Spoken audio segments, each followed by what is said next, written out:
Corona virus के कारण हुए लॉकडाउन की वजह से बड़ी संख्या में प्रवासी मजदूर देश के कई हिस्सों से अपने घरों को लौट रहे हैं और कभी रेल की पटरियों पर और कभी सड़कों पर मारे जा रहे हैं।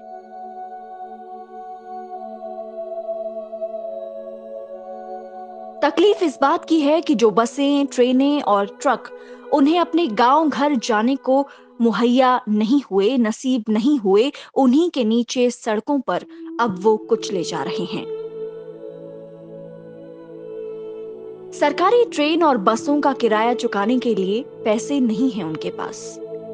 किसी के फैक्ट्री मालिक ने तनख्वाह नहीं दी, किसी के पैसे लंबे लॉकडाउन में खत्म हो गए। कोई दो पैसे जेब में इसलिए बचाकर चल रहा है कि गांव में भूखे बीवी बच्चों का चेहरा उसकी आंखों के सामने घूम रहा है। महाराष्ट्र के औरंगाबाद रेल हादसे के बाद उत्तर प्रदेश, मध्य प्रदेश, बिहार और महाराष्ट्र में ही बड़ी मजदूर दुर्घटनाएं हुई और सड़क हादसों में 16 मजदूरों की मौत हो गई, जबकि 100 से ज्यादा घायल हो गए। आइए आपको एक एक कर इन दुर्घटनाओं के बारे में बताते हैं। उत्तर प्रदेश के मुजफ्फरनगर में पंजाब से बिहार पैदल वापस लौट रहे मजदूरों को एक तेज रफ्तार रोडवेज बस कुचल गई। बिहार के गोपालगंज पहुंचने की 6 मजदूरों की तमन्ना मौके पर ही खत्म हो गई। उसके बाकी घायल साथियों के दिमाग में सबसे पहले यही आया होगा कि अब हम इस घायल शरीर से घर कैसे जाएंगे। वो पैदल क्यों जा रहे हैं? क्योंकि उनकी उम्मीद टूट गई है। वो जान का जोखिम क्यों उठा रहे हैं? क्योंकि उनका सब्र जवाब दे गया है। स्टेशनों पर टूटने वाली भीड़ अब ट्रेन के भरोसे क्यों नहीं है? क्योंकि उनकी भूख बगावत कर रही है। गोद में बच्चे को लिए चलकर तो देखो 2 किलोमीटर। वो बिना निवाले चलते चलते बच्चों के पैर के छाले भी पचाने को मजबूर हैं।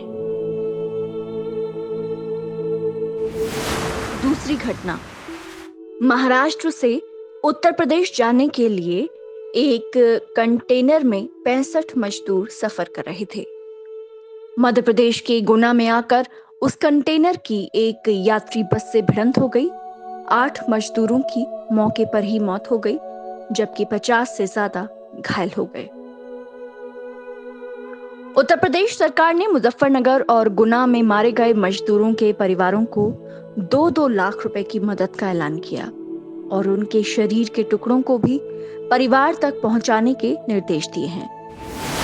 तीसरी घटना, महाराष्ट्र के मुंबई से बिहार के मुजफ्फरपुर की धरती पर कदम रख कटिहार के मजदूरों को ये लगा होगा कि बस अब तो घर पहुंच ही गए, जबकि इनमें से 2 मजदूरों की एक बस और ट्रक की टक्कर में मौत हो गई और 5 से अधिक घायल हो गए। ये सभी मजदूर मुजफ्फरपुर से कटिहार की ओर जा रहे थे और मुंबई से किसी तरह लॉकडाउन के बीच बिहार लौटे थे। चौथी घटना, 53 मजदूरों ने महाराष्ट्र से ओडिशा जाने के लिए एक ट्रक वाले से मिन्नतें की। उस ट्रक वाले ने हर मजदूर से 4-4 हजार रुपए लिए, लेकिन नासिक के पास ये ट्रक पलट गया और सभी मजदूर गंभीर रूप से घायल हो गए। जो सरकारें मरने के बाद इन मजदूरों को उनके घर तक पहुंचा रही हैं, वो जीते जी उन्हें पहुंचा देती तो क्या बात थी।